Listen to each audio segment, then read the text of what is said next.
গ্রামটা ছোট হলেও তার গল্প কিন্তু বড়ই অদ্ভুত। নিমতলী এক নিরিবিলি শান্ত গ্রাম, কিন্তু এই শান্ত গ্রামের এক কোণে ছিল একটা পুরনো ভাঙাচোরা বাড়ি, যেটাকে সবাই বলতো ভূতের বাড়ি।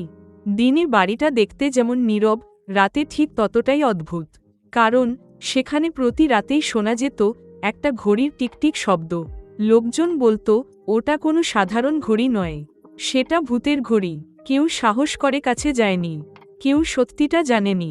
কিন্তু একদিন এক সাহসী ছোট্ট ছেলে রনি সিদ্ধান্ত নেয় সে খুঁজেই বের করবে ভুতুড়ে ঘড়ির রহস্য।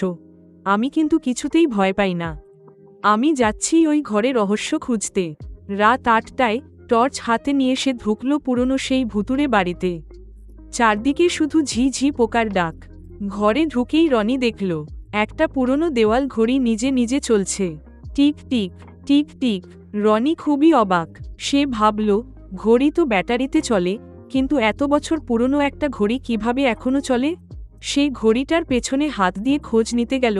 হঠাৎ ঘড়িটার পেছনের দেওয়াল খুলে গেল, সেখানে একটা ছোট সিঁড়ি। রনি সাহস করে সিঁড়ি বেয়ে নিচে নামল। নিচে গিয়ে সে দেখল এক বৃদ্ধ মানুষ বসে আছেন, চারপাশে অনেক ঘড়ি আর বই। বৃদ্ধ বললেন, ভয় পেয়েছ না তো বাছা? আমি ঘড়ি সারাই করি। এই পুরনো বাড়িতে আমি লুকিয়ে কাজ করি যেন কেউ বিরক্ত না করে। রনি হেসে ফেলল, তাই তো বলি, সবাই ভাবে আপনি ভূত। এরপর রনি সেই লোকটার সাথে বন্ধুত্ব করল। তারা মিলে গ্রামের সব পুরনো ঘড়ি ঠিক করে দিল, আর ভুতুড়ে ঘড়ির রহস্যটা সবাইকে জানিয়ে দিল। গল্পের শিক্ষা, সব কিছুই ভূত নয়, অনেক সময় সাহস আর অনুসন্ধানই সত্যি বের করে আনে।